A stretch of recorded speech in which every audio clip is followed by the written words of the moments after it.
Welcome to Corwin's Leaders Coaching Leaders podcast with host Peter DeWitt. This podcast is from education leaders for education leaders. Every week, Peter and our guests get together to share ideas, put research into practice, and ensure every student is learning, not by chance, but by design. Hello, everyone. I am Peter DeWitt. I am the moderator, and I can't thank you enough for joining us for our first episode of Leaders Coaching Leaders. This is I've been working with my editor, Ariel Curry, on this from Corwin, and we're very excited about the series of podcasts that we will be laying out in front of you. Ariel, welcome to the podcast that you and I created together. I'm very excited about this, especially our first guest. I know. Thank you so much, Peter. I mean, I love that that you're able to be here and do this with us. You have been just so amazing to work with as an author and as a mentor to me in a lot of ways. Oh. And so when we had the idea of doing the podcast, I was like, I need Peter to do this with me. Well, thank you.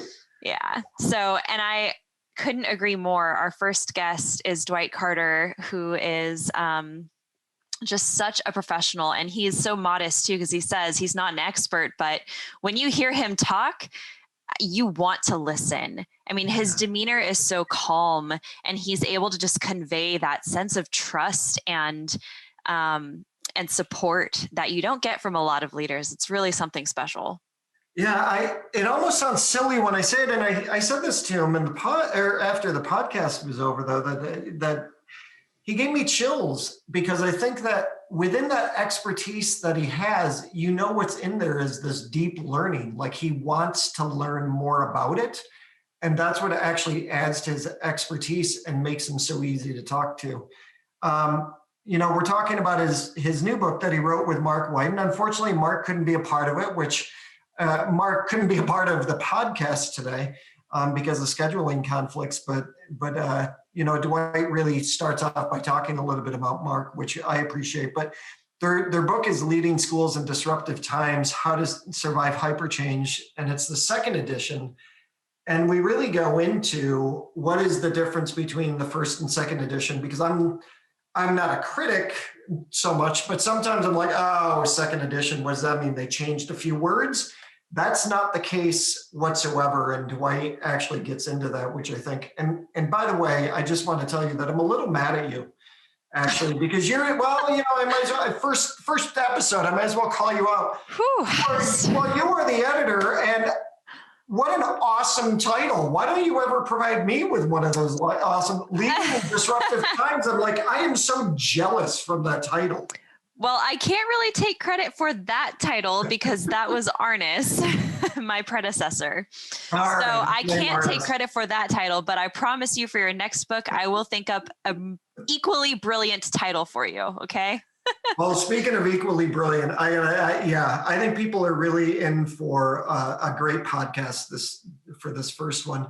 We're talking about rekindling engagement, and I feel like Dwight not only talked about rekindling engagement after COVID is, behind us, but also about how to do it in the here and now. And that's why I think this book is so important. I know that you always like some nuggets from what he was talking about. What are some of your favorite things that he talked about? Yeah, I really appreciated that he talked about not just the fact that there are so many negative disruptions like the pandemic, but also that there are some really good and necessary disruptions that we're experiencing. In some ways, the pandemic forced us to make a lot of progress, and that was a good disruption that we're going to continue. So he talks about how schools saw the power of remote learning, and so a lot of schools now are going to continue offering those options for students, and that's something that's going to increase access and equity for a lot of students that couldn't take advantage of that before. So that's a good disruption. Another good disruption that he talked about was this racial equity movement and just the heightened awareness we have and commitment that we have now to really seeing progress in that area. That is a necessary and good disruption that we're seeing. And so I like that his perspective on hyperchange is not just that it's something you have to deal with, it's something that is really motivating and causes growth.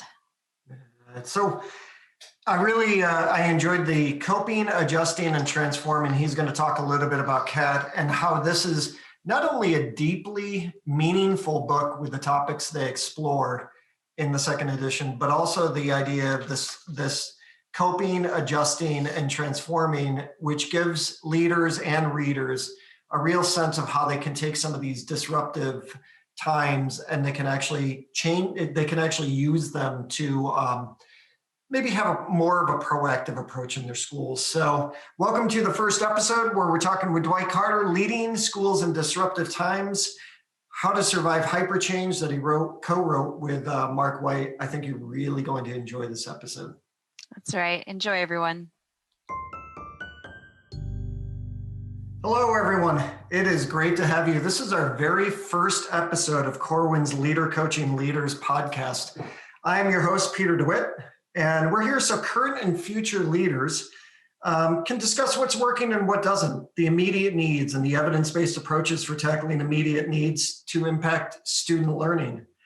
This podcast is by education leaders for education leaders. So each week, I'll be interviewing somebody from the field, and I'm pretty excited about this season's lineup who have worked in education around the globe. So please make sure you subscribe. The season's theme is rekindling engagement after COVID-19, and not just for students, but also for parents and all teaching staff. And I can't think of a better first guest to have than Dwight Carter. Dwight is the Assistant Director of Eastland Career Center in Groveport, Ohio. He is the co-author with Mark White of Leading Schools in Disruptive Times, the second edition, which we're going to get into, which comes out this month. Dwight, welcome to the show. Thanks, Peter. How you doing, buddy? I'm doing well. It is so good to have you on here. Thank you for being the first guest. I appreciate that. When we're thinking about rekindling an engagement after COVID-19, what a great topic to start off with, which is Leading in Disruptive Times. Now, I love that title. Like, I loved it. I loved it when the first title came out. That's one of those titles that I was like, oh, why didn't I think of a title like that? Like that, honestly, that's a great title. And it says how to survive HyperChange. Can you talk a little bit about what is HyperChange? Yeah, great question. First, I would be remiss if I didn't just acknowledge and thank publicly Mark White, the co-author. He and I have been great friends for many years. I've learned so much from him when I was a classroom teacher, when he was an administrator or a principal.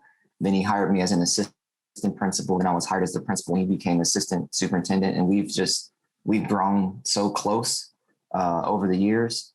And through his, like, he's a forward thinking. He's always asking us, what's education going to look like in 2040 and 2050 and 2060? And, as a principal, I was thinking about, the next evaluations that are coming up, or the discipline issue that I have to deal with, let alone 30, 40 years from now. And so he's constantly thinking about those things. And so when we came up with the title of the book, How to Leading Schools in Disruptive Times, we pulled from our own experiences, and then through research saw that change is happening so quickly now, which is called hyperchange. So hyperchange is one change occurs, and before you go through the process of figuring out what's happening, another huge change is on top of that.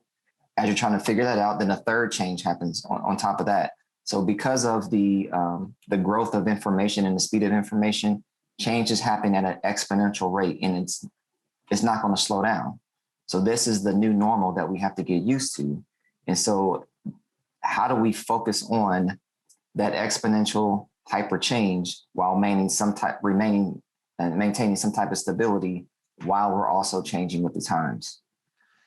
One of the things that you both wrote about in the book is this whole idea of leading 5 generations. And when you were just talking right now, when you were talking about disruptive times and the hyper change and technology and all of that, I kept thinking about, I really enjoyed the fact that you wrote about leading 5 generations at the same time. And that in itself has got to be very, very difficult. So could you talk a little bit more about this whole idea of leading 5 generations? Yeah. So we have, we go from baby boomers all the way down to my daughter's generation, which is Gen Alpha. Completely different views of the world. So the boomers are on the tail end of their their careers. So they've seen a lot, and things look completely different than when they started. You think about school safety when boomers were younger and starting their career, they had maybe fire drills and safety drills where it was you're under the desk, as opposed to an Alice training where we're teaching kids, millennials who are in the workforce now, Gen X, myself, and Gen Z, they're taught to fight back. They're taught to pick up items and throw it at the intruder. Like that's in our educators now, millennials, Gen Z, millennials and Gen X's, we're considered first responders. Boomers didn't have to go through that when they were early in their career, but now they're considered first responders as educators. That's mind blowing. And then you have Gen Alpha, which is completely blowing us out of the water because they haven't experienced life without the technology that we have today. So think about this. This is the worst the technology will be in their lifetime. And it's pretty remarkable right now. So when you're talking about touchscreen, mobile, wearable technology, that's what they're used to. For the older generation, boomers, this is still very new. So what happens is, as leaders, we have to not only think about the technology gap that exists with students, we have to think about the technology gap and use of technology when it comes to our educators. And our millennials may be more comfortable using some of the technology. The latter part of Gen X and the boomers may not be as comfortable. So you create a divide, which will ultimately impact how students are engaging and learning in the classroom. So a leader has to be aware of that and understand that not all generations adapt to or open to change at the same time. So just like we ask our students or teachers to be, focused on individualized instruction, focused on meeting the needs of each learner in their classroom, leaders have to take that same approach and really get to know where their staffs are comfortable, where they're uncomfortable, and what supports they need. And some may need more supports than others. In this case, using technology. Yeah, I want to stay there for a minute because I know that in 2018, PricewaterhouseCoopers did a study in the United States. And of the teachers they surveyed, they said that only 10% felt comfortable using technology to offer deeper level learning experiences to students. So it's no wonder that when the pandemic hit, not only were we not prepared, to go into remote learning, but a lot of people just didn't feel comfortable with that in general. Yeah. Which makes it hard. Yeah. And the comfort level or discomfort came from, it was a forced change. Yeah. For the last, I say 15 years, technology integration has been offered as a choice and offered to those who wanted to dip their toe in it. You have some early adopters that, they'll take it and run with it. Then you have those that are on the fence to see, is this really going to stick? And then you have those who are just don't want to do it, resist it altogether. But there was a choice. You could do that. When the pandemic hit, everybody was in the same boat. Like, oh man, we really have to. Now I know why we had to learn how to use Google Classroom. Now I understand how to use, or need to know how to use Google Meets. Now I understand why they were showing us Flipgrid and Mentimeter and Padlet and other ways to engage learners. So it went from a choice to like a necessity, and that growth period was very minimum. And so as a result, some of our students received, packets, handouts, while others received engaging online learning from those who were ready. But that also gave us time over the summer to adjust to, the expectations, and people really dove into and became comfortable with being uncomfortable. One of the things I wanted to go back to is, it's why I love your title so much, Leading Disruptive Times. You were mentioning earlier the whole idea of Alice training and fighting back. And, I remember as a school principal just doing so many of those trainings where the kids are huddled in the corner. And can you still find a lot of positives within education at the same time? And I sort of know I know the answer to this, but can you still find a lot of positives in the fact that in many ways education has changed so much with the fact that we actually have to be conscious of Alice trainings? Like, to think that that's what we have to do as part of our school day is scary to some. So it's very scary. How do you maintain a positive school climate during a disruptive time at the same time that, you've got to do these trainings that are, when you really think about it, are sad, right? It's very sad. So how do you find a balance with that? Yeah, I think it's about keeping everything in perspective. And, we rise to our level of training. And so if something happens to happen, something tragic like that happens, or scary or traumatic happens, we can have some assurance that people know what to do. So that's a positive. And it can minimize the impact. If people feel comfortable knowing what to do. In other words, they feel comfortable and equipped to make a decision without it coming from one person in the building. They're equipped to make that decision. So anytime people can own a decision and have choice in how they handle it and take charge of their own safety within the boundaries or the guidelines that they've been presented, I think that can be a positive. But on the other side, it goes back to relationships. Do we spend time establishing deep, meaningful, quality relationships with people where, first of all, are we aware of ourselves? And then how do we focus on others? And then what are we recognizing, rewarding, reinforcing to get the positive results? And we typically want to recognize the behaviors that make the school successful. We want to recognize the positive things that are happening, the innovation that's occurring in the classrooms and with students taking the lead on things. So the more we recognize that personally and publicly, then we'll get more of those results, which then creates a more positive school climate and culture where when we do have to have some type of safety drill or safety training, they understand that while that's important, that's not all we're about. So there's a nice balance there. If all you focus on are the negatives and what the possibilities of what could happen and go wrong, that creates a very almost an mentally unsafe school environment. So learning's not going to be as high or as deep as it should be, and then as it could be, because now when you're talking about the negative things that can happen and people are feeling stressed, you're just allowing a lot of cortisol to flow through people's bodies, and you cannot be open to new ideas and new learning when you're in a fight or flight mode. Yeah. I feel like, in the book you talk, just because of the fact that you focused on the 5 generations, I do think about those teachers that remember a time when that wasn't something that we had to do and what can come along with it. But on the other side, think about those kids that, just like the technology they've got today is the worst they're going to see of technology. It's, is that this is like just a part of their regular world. And what I liked about what you just said too is there's a proactive approach we need to take.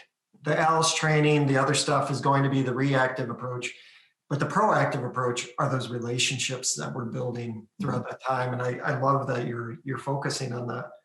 One of the things that I think is interesting is that this is the 2nd edition. And so you had the 1st edition just come out a few years ago.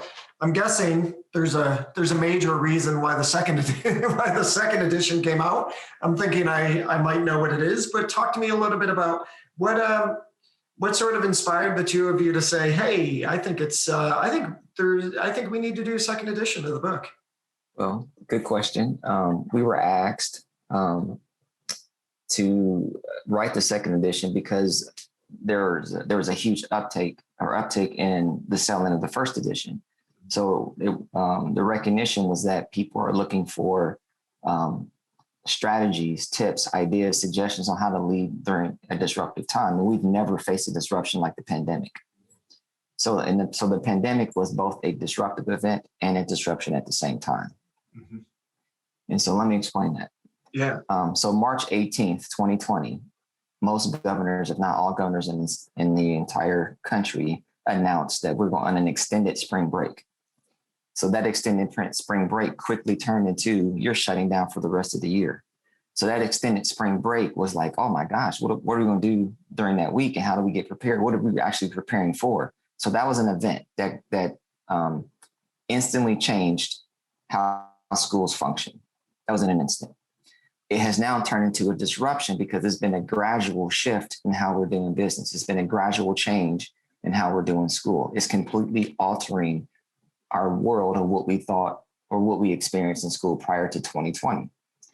So with that, we were asked to write about, provide some insight, some strategies, some ideas or suggestions on how to handle and lead your school during this pandemic, this once in a century experience that, like I said, hopefully a lot of change can come out of it that will stick.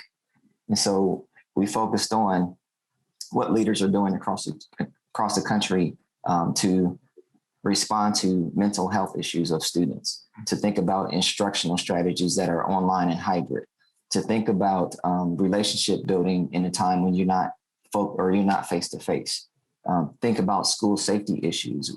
We also wanted to focus on, how are the different generations, as you mentioned, the 5G, how are we handling it and supporting the different generations, and what are some examples that other leaders are doing to make sure all educators are embracing the change, but then trained to educate during these challenging times.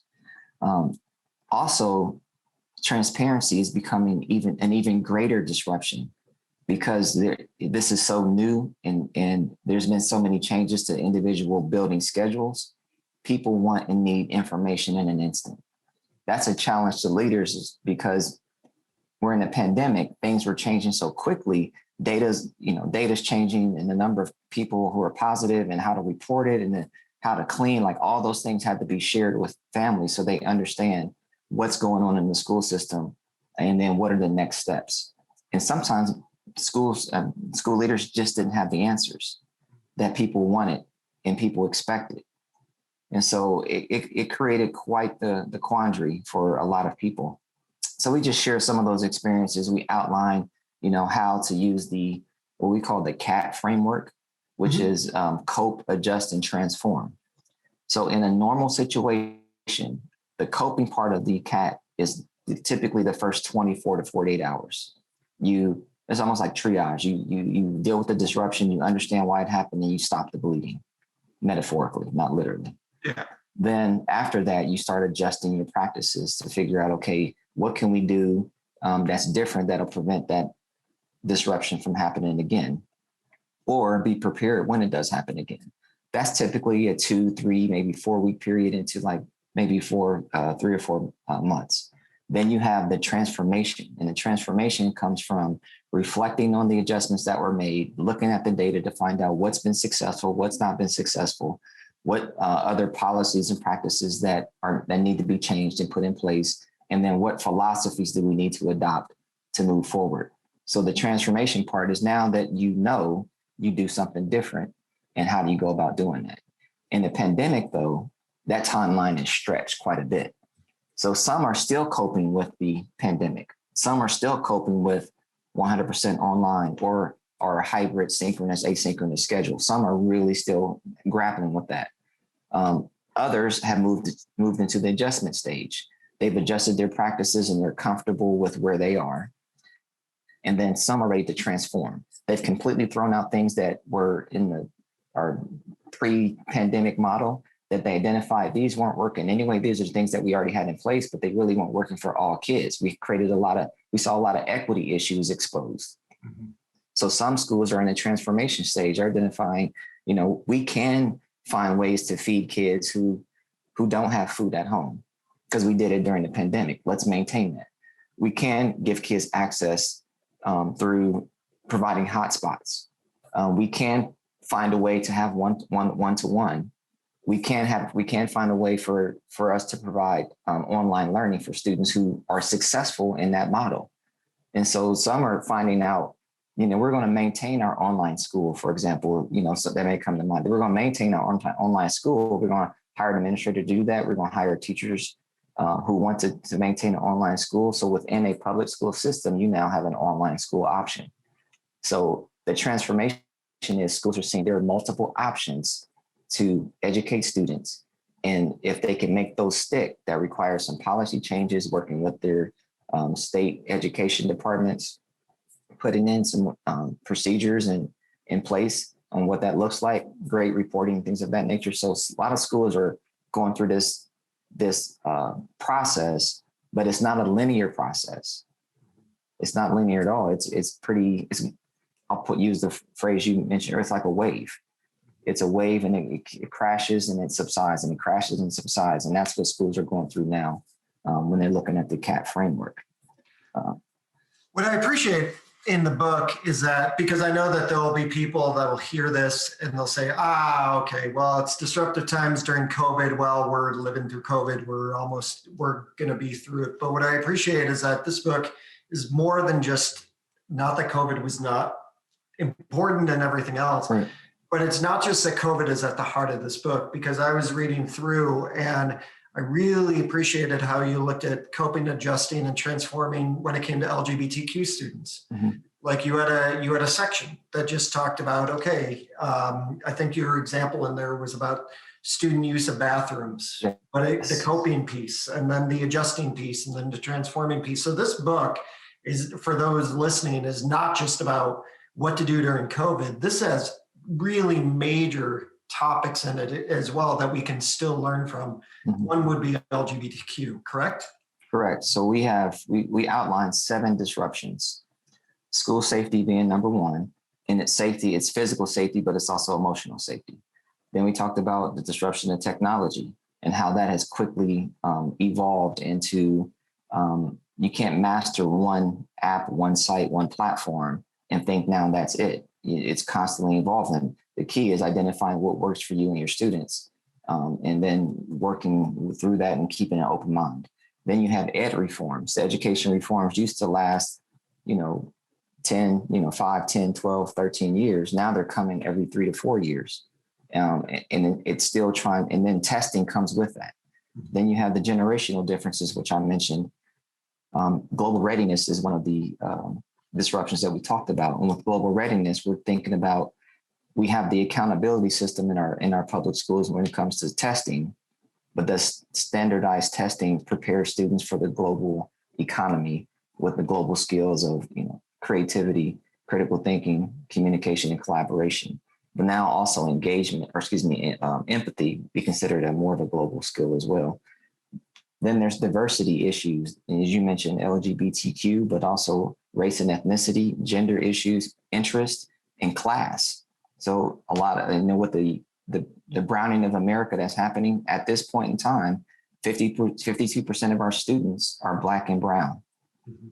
47% of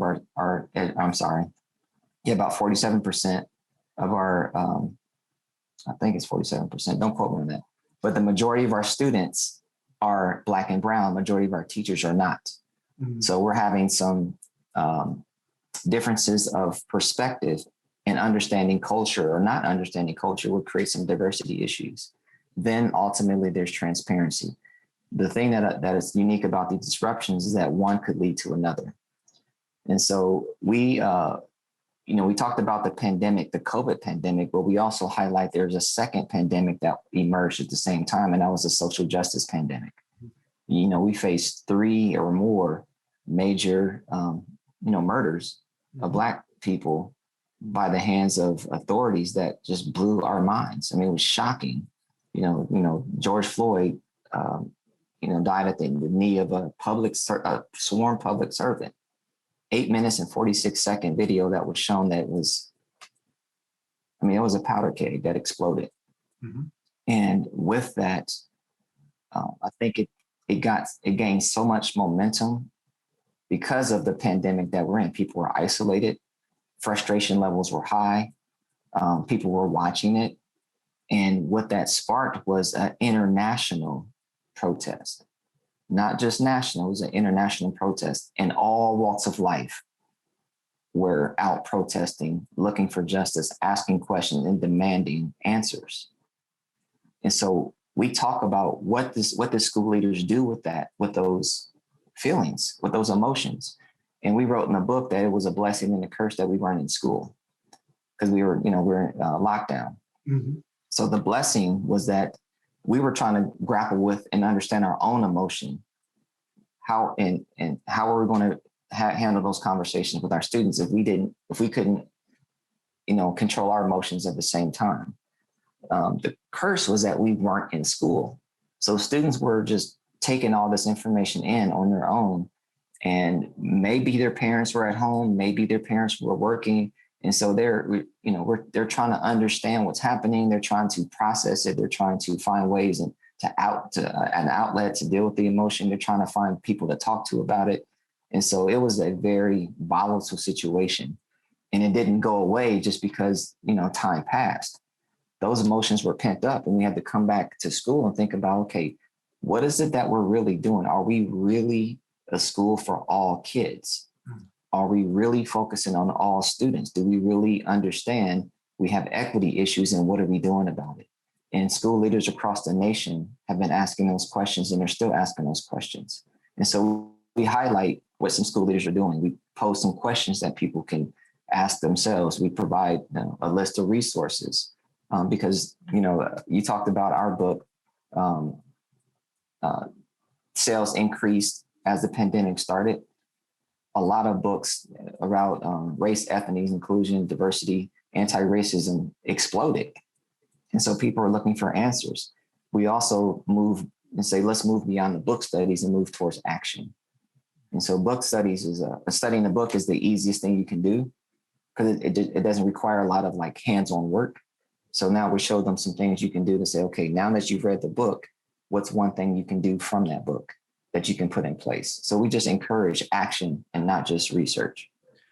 When we talk about race, that is definitely a disruption. Yeah. I moderate a web show called A Seat at the Table for Ed Week, and I've done a lot of interviews with people on equity and race. Zaretta Hammond and Tyrone and Jaleel Howard, and one of the things that always came through was just the whole idea of like the deficit mindset. That teachers can have a deficit mindset when it comes to Black and brown children. Mm-hmm. It also, I remember when I was interviewing Zaretta Hammond, it was just the second chat. It was uncomfortable. And I thought I'm a guy that thought I got it. I talk about inclusion. I did my doctoral research in safeguarding LGBTQ students, all this stuff. But I have to tell you, when Zaretta and I were talking, there were parts of that conversation that I will never forget. And that was from almost a year ago. And one of the things that I wonder is that when you're focusing on this, when you and Mark are focusing on this, what are some things? Because like I remember in the chat box of the show, it said, we don't have a Black problem, we have a white problem. And it's because white people they don't really like to talk about race. They will talk about it to a certain part, and then it becomes uncomfortable. And what do you, Mark, how do you help that in your book? Because I feel like you do. Yeah, great. That's a great question. And there's a lot of truth in that statement. So what we focus on is the internal work that has to happen with educators, not just the external work. Mm-hmm. And so we don't promote, trying to save kids, because kids may not necessarily need saving, and you may not be the person they want to save them. So that's the deficit mindset. So we focus on, do the internal work, examine your bias, and then own it. We all have biases, all of us. The detrimental part is when you deny that you have biases, and then you use the statement, I don't see color. Mm-hmm. That is the most damaging statement I think we can make, because we address this in the book, when you make that statement, what you're saying is, I don't see you as you are, mm-hmm. I see you as I am, because that makes me comfortable. Mm-hmm. But then it also dismisses the culture of the students, the interests of the students, the areas of strength for the students, and then the ability of the students, because it may not be comfortable and fit into the box that you may have.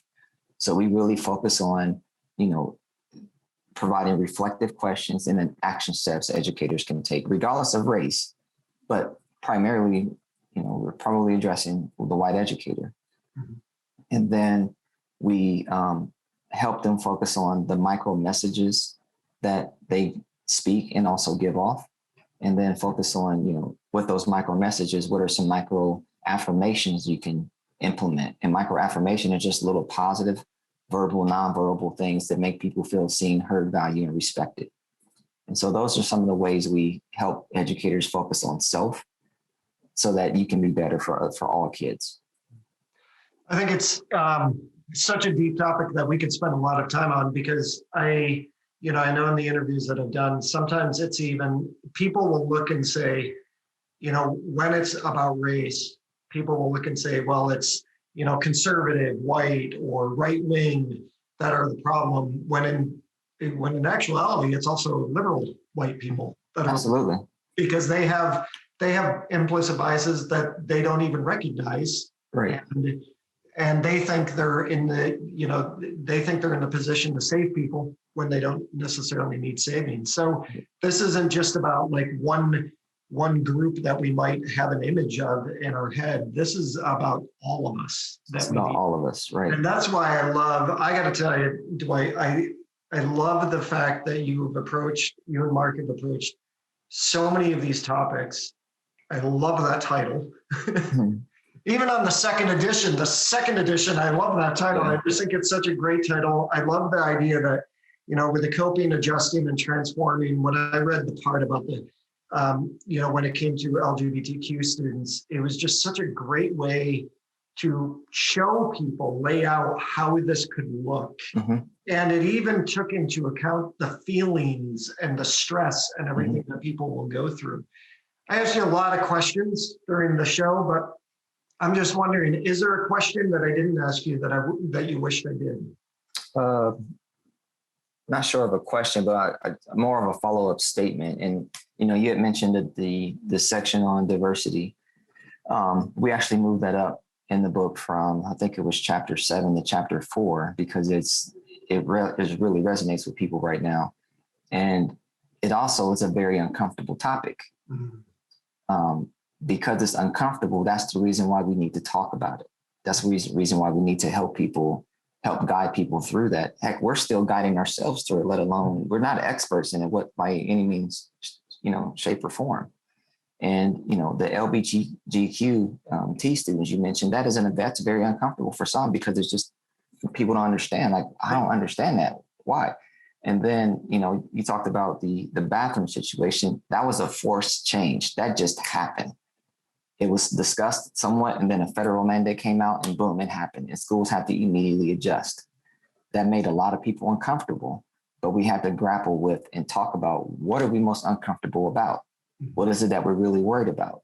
If we're for all kids, this is a need. This is a basic human need. Restrooms, we got to provide it. And then, so we had to find out ways to communicate, to explain, to model acceptance, to model understanding, to model empathy, to model support and care. There's no manual to do that. That's just being a human being. But so that's why we focus on the internal work that happens. Yes, it's uncomfortable, but the on the flip side, the more that is growth, or that's learning. Learning is uncomfortable because your mind is being stretched to a new idea. And then you solidify your values, or you change your beliefs based on your experiences and based on what's needed for all kids to be successful in schools. So it's not only disruptive in terms of an organization or a district, it's a lot of disruption that happens internally that, we help people work through. And like I said, we're still working through some of the disruptions ourselves. As long as we're in educators and we're breathing, these disruptions will always be a part of our lives. We just want to provide I don't say a manual, because that's hard to do, but at least a framework to think through, okay, am I coping with this? Am I adjusting? And then what transformation has to happen as we continue to evolve and grow as educators? Yeah, I have to tell you, Dwight, you said some key things there, because I think people often think those of us who write books believe we're completely the experts, and that's why we're writing the books. And I think there's a balance between having a level of expertise, but the passion to learn more about the topic as you're writing it. And I feel like you and Mark had such a perfect balance between having the expertise because you went through these and you've learned from them, but also you're writing the book as a learner as well. And I think those are like the best books to read because we're going through that together. So the book is Leading Schools in Disruptive Times, How to Survive HyperChange, the second edition. You co-authored it with Mark White and Dwight Carter. Thank you so much for being our first guest on Leaders Coaching Leaders. It's always a pleasure to talk to you. Likewise, Peter. Appreciate you, buddy. Ariel, what do you think? Good conversation? Oh my gosh, that was awesome. Yeah, I know you said after we got off with Dwight that you have chills, and I'm right there with you. That was great. Yeah, it doesn't always happen. You know, I do a lot of shows and moderating chats, but there's just something about Dwight and what he offered up and what the book is about. And I think it also, you know, you and I were talking offline. To me, it also brought up a lot of emotion from when I was a school principal, like when he talked about Alice training, and you know, the 5 generation thing, which, you know, I'm moving up in that generation. So, you know, just that piece of remembering what it was like without computers, remembering when I was a teacher and we first got email. I know, Ariel, you think I'm really old now, but also just the idea of like when he's talking about Alice trainings, and I kept thinking about as a school principal, when we were doing the lockdown drills and I had to go around and try to open doors and bang in an elementary school. And I just, for me, it stirred up a lot of emotion of that time and the idea of this is a reactive approach, but it's also needs to be, there are so many proactive approaches. So he was just so great when he talked about building relationships and how that is the piece we have to keep in mind. We can't always get caught up in the necessary component of the safety drill that we have to do. It's about what does this mean about how do we create relationships with people beforehand? And I thought that was great. When we also, I told him, you know, I deeply appreciated the fact that they focused on LGBTQ students and they went through and they did the CAT, you know, with the coping, adjusting, and transforming when it came to that. I mean, they have taken some really critical issues that we're facing in school, and they really kind of laid out how school leaders and educators can go about them. What about for you? That's right. Yeah, no, I'm so excited about this book because I know it is so deeply needed right now. So I hope that everyone enjoyed listening to the episode. And I want to say, don't forget that you can watch this show on YouTube or listen on Apple Podcasts, Google Podcasts, or Spotify. And I hope that you subscribe and leave us a review. We love feedback. This is a brand new podcast for us. So tell us what you liked, what you didn't like, what you want more of, what we can do better next time. Thank you, everyone. Yeah, thank you, everyone, for listening. And you know, as much as I want to hear what you didn't like, I really like hearing what you did like too. So I just want to put that out there. But Ariel, thank you for inviting me to moderate. I'm looking forward to these. If they're anything like the one I just had with Dwight, I think it's going to be an awesome series. So thank you, everybody, for listening. That's right. Can't wait. Thanks, Peter.